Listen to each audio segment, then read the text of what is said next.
I do think Ryan Kinel is pretty much a cringe, crazy fascist moron. I don't like him, and I don't like a lot of his, quote, work. However, that doesn't excuse SK from, I think, some very, very problematic gaslighting and just overall okay video, but making very problematic points. In this movie. That's what we see sometimes. They put out the first movie or the first season of something, trying to get a lot of people invested in it, try to get an audience, and then what do they do as soon as they get a season 2, as soon as they get a sequel? They decide to take it to the next level and try to push their agenda. That's exactly what we're seeing. You have not made a single argument against the agenda in question, being that trans kids should be protected from social injustices that affect trans people as a whole. The arguments over child mutilation, the arguments over child consent to these types of things. You do realize that identifying as a gender that doesn't align with your sex assigned at birth does not require mutilation as you describe it. One can simply identify as non-binary, and that still falls under being transgender. That's not mutilation. On top of this, the gender-affirming surgery requires you to be 18 in order to consent to a surgical procedure. That's because surgeries in general have this requirement. I think we can agree that Ryan Kinel is not to be trusted on these subjects because he's very ignorant, doesn't know what he's talking about. But SK is not doing much better, so the reason the trans is okay is because, you cite a website and these alleged healthcare professionals. And, you can't even get major surgery before 18. Notice the wording. He said, generally, you can't get surgery, but clearly you can. Also, is he really that naive to think that professionals cannot be bribed, the law will not be broken? And who are these professionals? What is this profession? What is this expertise? We're going around in a circle. You're just appealing to authority. An appeal to authority is meaningless. So just say, I love trans because healthcare professionals say I like trans. Doesn't mean anything. It doesn't mean anything in any universe logically. But it gets a lot worse because when Ryan Kinel brings up a legitimate point, he doesn't even address it. Incredible. And we know that's not the only thing associated with this movie that's like that. We know Spider-Woman Jessica Drew was race swapped. We've seen this from the beginning. A pregnant race swapped Jessica Drew. This movie is all about pushing agenda, all about pushing identity politics. So the agenda being pushed by Jessica Drew being black is that black people exist. Now, the first Into the Spider-Verse movie, I thought... Well, again, just to be honest, Spider-Woman in the comics is white.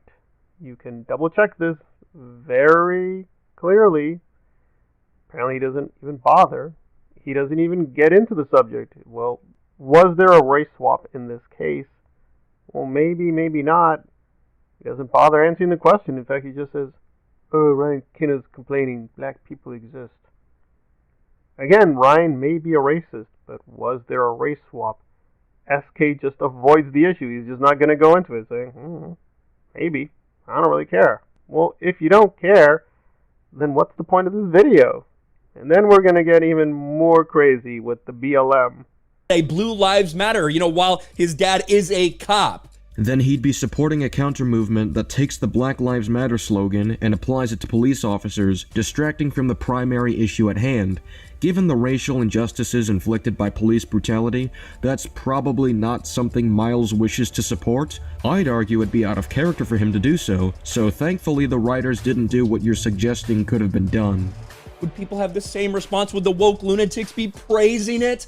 But no, because they're promoting a terrorist organization in Black Lives Matter. Black Lives Matter is not a terrorist organization, nor... Well, apparently he didn't do any research for this video because no BLM, I think, can legitimately be called a terrorist organization.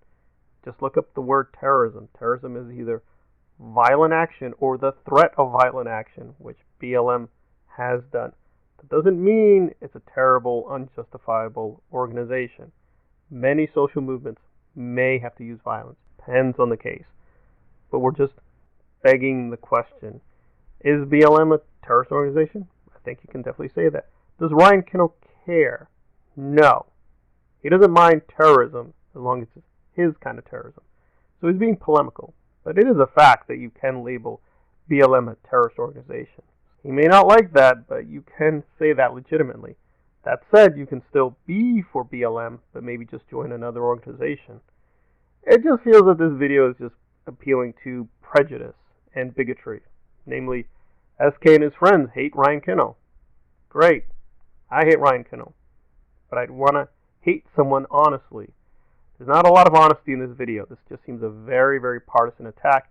It's not even principled. The reason SK is so fuming is apparently he has friends who are trans. That's nice. The question is, did Ryan raise some good issues? The answer is yes. Did he raise a lot of bad issues, illegitimate issues? Yes. So Ryan's video is a mess. It's pretty stupid. It is really awful. However, he did raise a few good points. Those weren't addressed, and instead you're just distorting his words to fit your own agenda, which is a very Ryan Kinel thing to do, unfortunately. You've got a little trans flag, protect trans kids. Oh, for crying out loud. So, in this case, the sign advocates for fighting against social injustices against trans people, and that trans kids should be able to grow up in an environment where they don't have to experience those injustices. What exactly is the problem here, Kinel? Now, with all the debate, with all the stuff we have been talking about, from bills here in the state of Florida, things like this, yes,